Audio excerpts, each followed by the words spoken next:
Brandon, we are using a different software in the new year. I was sick of our Zoom calls looking like a potato. So we'll try this out. We've had, what is it, like 20 minutes of technical difficulties? Yeah. But I think it's my computer. I have to figure out. So I have this fucking camera hooked into my computer.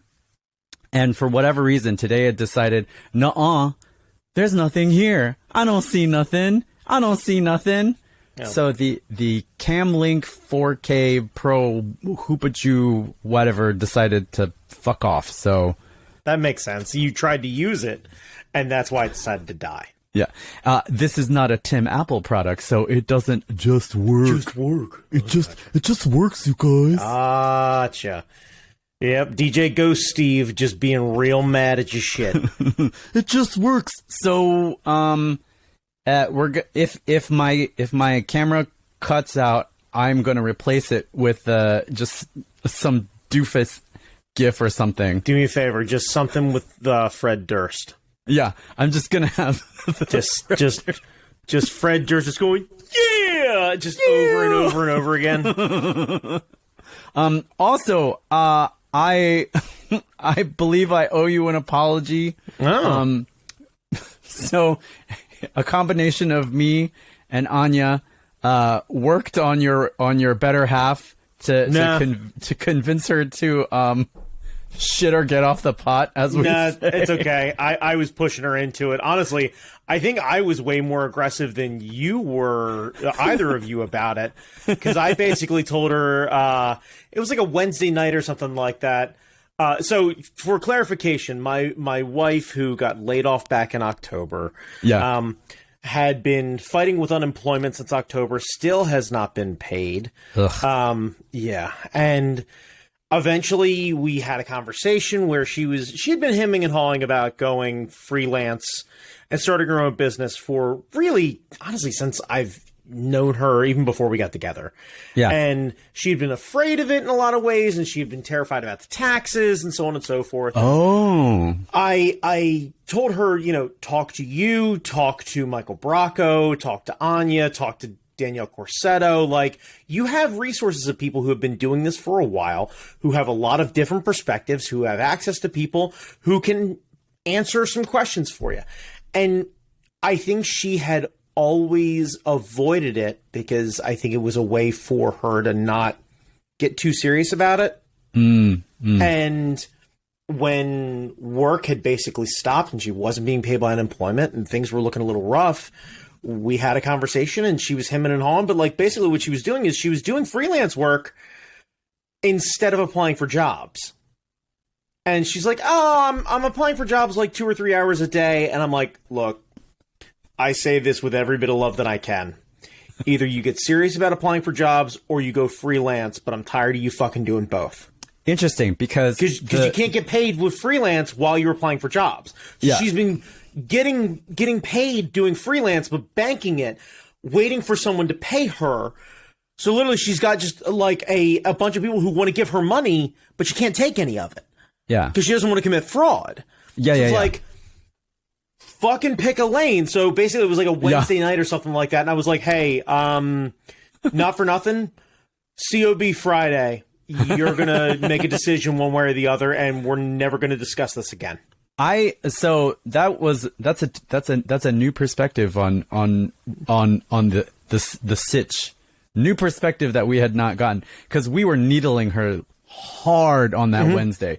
So we've managed to convince your better half to come with us climbing, because climbing is a cult. I realize that now, and I accept my.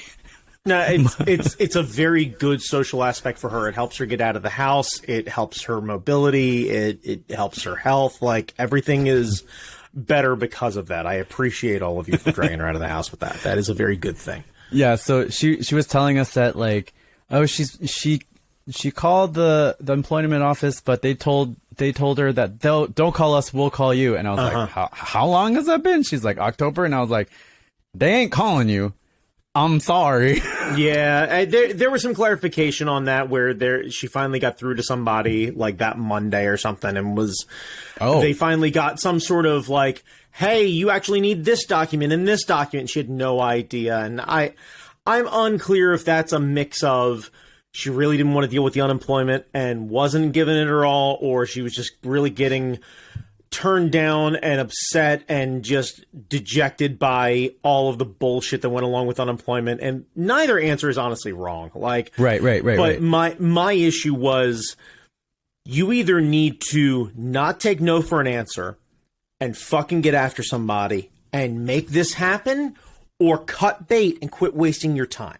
Yeah. Because you're talented, and it's not like me where my skill set more or less requires me to work at some sort of place of employment unless I decide to branch out of my comfort zone and really do something wild. So she, on the other hand, with her graphic design background and UX UI background and all of the other things she's capable of doing, she has the ability to go freelance and make, hopefully, good money doing this, fingers crossed, running her own business in that sense. She just needed somebody to basically push her off the ledge. And we had a very real conversation. It was like, look, I'm currently right now covering all of her insurance with my job. So the big scary insurance thing is done. Mm-hmm. So what are we left with? Right. And when we started talking about it, it was like, how much do you really think you can make? What's going on here? And my big thing that I wanted her to decide was, do you want to do this? Fuck all of the other questions. Sure. Yeah. Is this actually something you want to do? And that was what I wanted her to decide on by that Friday. Do you want to do this or not? Because I either want you, and you have experienced this, but a lot of people have not experienced this. I can be very brunt and very potentially intimidating depending on your personality type. Yeah. Where I made the decision for her where I was like, we're done talking about this. Yeah. You're making a decision, and either you're doing this and you're getting serious about it, or we are never discussing this again, and you are not taking any more side work until you get a fucking job. And that is just what that is going to be. Yeah. And I don't care which way you land, but I'm done with this half in, half out shit. Yeah. Or get off the pot. Right. And it, like, because I get it. We all gravitate toward the things that make us happy. And she was getting a real ego boost and joy from doing all the side work. But it's like, then make it the main work. Right, because in my head, I'm going, great. So you are getting up at a decent hour, working into the evening on the couch, sitting with me, and not making any money. Yeah. What the fuck are you doing? Why? Yeah. And the fun thing is that, like, it's not like they weren't going to pay her. They were willing to pay her. They wanted to pay her. Right. And that was the thing. But, like, they also were being very fair in the idea that, like, hey, we don't want to fuck up your unemployment. We understand your situation. We want to continue to give you work. We're going to bank all this stuff. Like, send us invoices. We just won't pay them. And, like, and I appreciated the opportunities that she had, and everyone who she was working with was very understanding in the sense of, like, we don't want to fuck your shit up. We like you. We care about you. We want to make sure that you're doing well. We understand either direction, but, like, you tell us. And so when you're ready, when you're done fucking around, you let us know. Right, and I knew, and, like, full transparency, I knew which way you were pushing, and I knew which way some of the other people in their field were pushing. Weirdly enough, the person that was actively giving her the most amount of work was the most gun shy, because I think they were worried about what that meant, because it's unstable. Oh yeah, sure. And I get that. And, you know, she's operated in the same sense that I have, where, like, you don't quit a job until you have another job. Well, the second you don't have a job, you figure your shit out, you scramble, and you fucking get a job, and you keep your shit together, and you keep your shit side up. But, like, since October, right? And you know, so that's a quarter of a year. Come on. Since October, 10 weeks it took me to get paid. Yeah. 10 weeks it took me to get paid. Yeah. I understand this. Yeah, but I'm saying, like, if you have work coming in, you might as well get it You might done. as well get paid for it. Because you can still apply, like, that's the fun thing about freelance. You can still apply to jobs. Right, and that was the conversation, was like, look, if you still want to apply to jobs, fine. Yeah. You're going to focus on freelance, and 2 hours a week, you're going to look at LinkedIn stuff, you're going to check Indeed, you're going to do a few things, you're going to apply for a job here and there. Yeah, but you're going to get that was serious kind of our about it. point. Huh? Yeah, that was kind of our point. It was like, you can still apply to jobs while you're making money. Right, right, but I am much more rigid this way of, I'm saying, put it on the calendar. Friday morning, Wednesday morning, whatever the day is, you schedule it and make it part of your week, and don't fuck around with it. I am rigid as fuck when it comes to schedule, use notebooks to make sure that you keep your shit together, use a daily checklist, keep yourself accountable, and anything that didn't hit your to-do list that day rolls to the next day. You highlight it, and then you physically write it in for the next day. And it forces you to look at all the shit that you didn't do. And my rule is always, and I think I've mentioned this on here before, you write it down 5 times. If you haven't done it in 5 days, you make the decision. Either I do it that day, or it's not that important. Yeah. And you make a decision. Do you bump it? Do you cut it? Do you have a conversation with whoever you intended on doing this with and just say, hey, this isn't going to happen right now? Like, whatever it is. But quit putting the shit off. Yeah. People rely and appreciate transparency and honesty. And even if they don't like your answer, they're going to appreciate you being honest about it, because at least they're going to know the next time you take something on and it's not okay or whatever, they're going to hear about it. And that creates confidence in clients and coworkers and just friends even. Like, if I'm not up for something, I'm going to tell you. I'm not up for something. You're not going to be wishy-washy. I'm not going to give you some bullshit excuse. I'm going to tell you, hey, I'm not feeling well. Like, this isn't going to happen. I'm not up for this. And you might not be happy with me. You might hang up or see my text message and go, motherfucker. And that's okay, because at least you know I'm never lying to you about that shit. Yeah. The other thing that we told her is that if your work wasn't good, we wouldn't have told you to quit. Well, that's the thing, is like, I'm not worried about her level of work. I know she's good. I'm not confused about that at all. Yeah, me and Anya were looking at her stuff. We're like, why are you fucking around? Right. I have no issues waving the fucking flag of my wife's skill set. She's fucking good. Make it happen. Make it happen. Yeah, like, make the thing happen, double down on it, get serious about it, get into your style, and figure out what you want to do. And we've had conversations about taking work that you maybe don't want to do, but you should do, and, you know, scheduling things out and making sure you don't spread yourself too thin and don't price yourself too low, and what you got to do in the beginning to get going, to build clients. And, you know, she's figuring it out, but she's got a great support network around her, which really does help. And my hope she's got an accountant, right? now. And she's got an accountant, which that dude's a fucking character. I overheard a bit of that conversation. He's hysterical. He's great. Oh, he's so fucking funny. Yeah, I never ever want to talk politics with him, but he is hysterical. 100%. But yeah, he is hysterical. He seems super great. I heard the two of them chit chatting the other day, and I was like, okay. Yeah, because I remember you mentioning, like, dude's a fucking character, but he's the guy. Yeah, like if I wanted to do like if we started a business, like if Draw right now started a thing, he's the one. Yeah, no, I have zero questions. Yeah. So so she went through and got all of her paperwork processed, and so I think early February will be when her business name is registered, and then her EIN comes in, and she can get her bank accounts, and she can do all that shit. And, so she's getting genuinely serious about everything and circling the wagons right now, and it's good. It is scary in a way, because I was terrifying. Well, from my perspective too, because I was really waiting for her to have a regular job, and we talked about this on here where it was like when she gets the job, it was like, I'm going to do the dumb thing and I'm going to do the, whatever it was, the Scottish titles or whatever it is. Come to find out, that's a total fucking scam. That's a scam. Yeah. Yeah.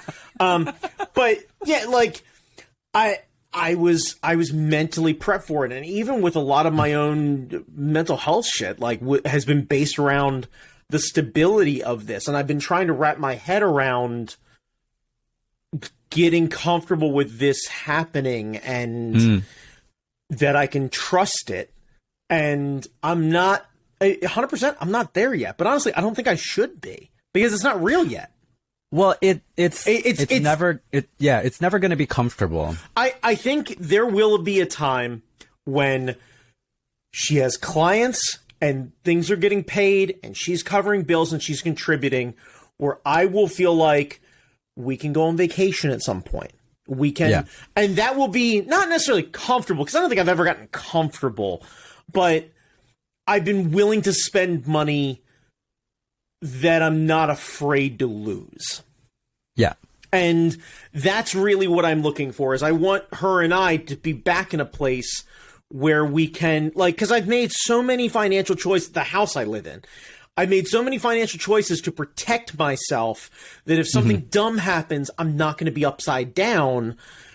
And I sacrificed a lot of things to make those choices. So I want the two of us to be able to go and enjoy, like, ideally, I would love for, because I know it's not going to happen by my birthday, but if come May or June, she and I can dip away for a weekend and feel comfortable enough to do that, that's great. Yeah. And that's my hope is that by that time, she'll have a couple clients, she'll have some things coming down the pipe, and dipping out for a weekend won't be ridiculous. I don't expect to be able to take a real vacation with her for at least 2 years. I get that. What is a vacation, Brandon? Well, you don't fucking do vacation. You're weird. That's right. You got to take your shit with you. Right. No. You co-work everywhere you go. That's the way this works. You're co-working. No. Oh, new city? Oh, new co-working spot. No. But you could probably get away anyway, too, because they're like, it doesn't have to be somewhere fancy. You could get like a local hotel or something. Well, like that and it's one of the reasons why I love the Ocean City idea. It's the OC. Danny Ocean. And we can dip out for a weekend and it's not like she has to worry about taking time off. She's just got to figure out her schedule and coordinate and organize some things and clear the schedule out and be able to go, I'm not working this weekend. And gonna go Danny Ocean. Yeah. And Danny Ocean. That's the hope is once she feels like she can take a few days off, that's when I know she'll settle down. Because right now, it's been nonstop. You got to be scrappy. Yeah, you got to be scrappy. Well, she's been like this since she's been taking that UX UI class. She hasn't really had any. I want to fuck this way so fucking long. Like, I don't know. I'm hoping that things will settle down eventually because I need them to settle down. Yeah. Because everything feels like it's been on edge. Yeah. So, and that's to be 100% clear in the event that she or anyone else who knows her listens, that is not her fault. Yeah. That is this job was ripped away from her against her will by no fault of her own. And she's making the best of a bad situation. And she has discussed with me, and I have nothing but faith in her to knock this out. But I know that we are about to embark on one of, if not the hardest journeys of our relationship and her professional career. And she's got to have confidence in herself that I think, honestly, a few years ago, she wouldn't have had. And she has a skill set that a couple of years ago she didn't have. Yeah. And I think she's going to do just fine, but it's a big step. It's a big fucking. I have to be the biggest, steadiest fucking cheerleader I possibly can to make sure that she doesn't feel weird about it. And that's been my responsibility the last few months is just being steady, not letting anything freak me out. Where are we at with bills? What's going on here? Okay, this and this. Okay, no problem. and just don't let anything wake me. But then the nice thing is that this is something that she owns now. Yeah. Yeah. And no one can take that from her. No, I am beyond proud. Like that is the idea. She and I have joked around about this, where her joking goal with me is we have kids and I get to be a stay-at-home dad and I get to have my own workshop and I get to build shit and I get to kind of do my own thing and I never have to worry about fucking checking into an office again. And for me, it's we do the family thing, but she gets to pursue all of the passion projects she wants, and I work the boring job in perpetuity because I know how stability matters. Yeah. I know who I am. I know what I decided. I know the career path I took. There's a reason why I deal with cardboard and spreadsheets all day, so this way my loving other half can go pursue She's talking about going out to fucking Alaska and painting a fucking mural at a bed and breakfast. Like, that made me mad. Because, like, she said that and I was like, why the fuck are you fucking around? Right, what is wrong with you? Because that's sexy, but it doesn't necessarily pay well. They're paying her. They're paying her, paying her and paying well to very different things. Like, this is the difference, Jamie, in between being married to me. I have an expectation of, if you're going to fuck off to Alaska, I'm proud of you. Please know that I'm proud of you. But that has a line when you don't end up really making anything. Memories are great. Memories are fucking expensive. God, I want someone to pay me to fly out to somewhere and paint them a thing. But you got to remember, she fucked off to California and went to Disney and all this other shit and everything. She's traveled all over the globe in the last year. I haven't gone fucking anywhere. I haven't gone anywhere. I went to Ocean City and I went to fucking Manassas. Like, and I paid for both of them. Like, I went to the North Bethesda Convention Center. Right. That's where I was. That's what I'm saying. Yeah. So I'm very proud. I love her dearly. She is my absolute world. Also, fuck that. That's bullshit. I want to go somewhere. I had no problem saying that shit. Yeah. Brandon, tell the fine people what we are. What are we? You know what? What are we? Slippers are coming off. Business time. What are we? What are we? What are we? We best goddamn are podcast on the network. I'm sorry. What was that, Jamie? The best goddamn podcast on the network. Say it one more motherfucking time, Jamie Noguchi. We are the best goddamn podcast on our network. That stars both of us. We are the cream that rises to the top.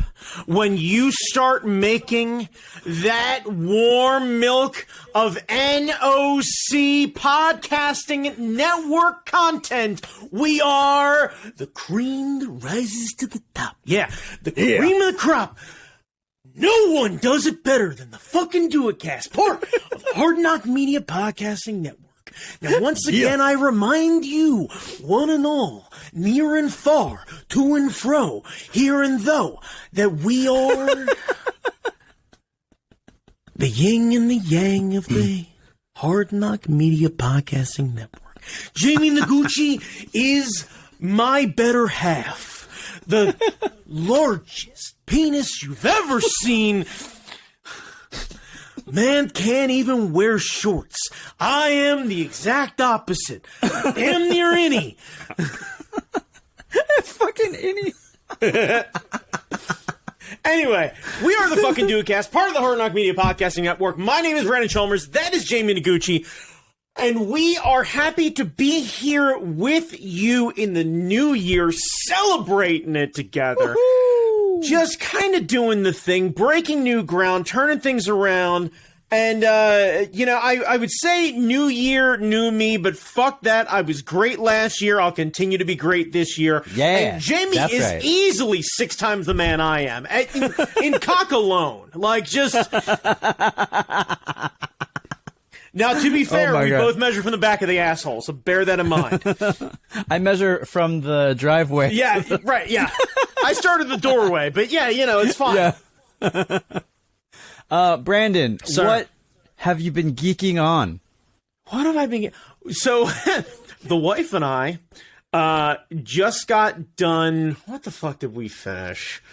So we watched Mad Men, because she had never seen Mad Men. And we got started because she has a friend who did the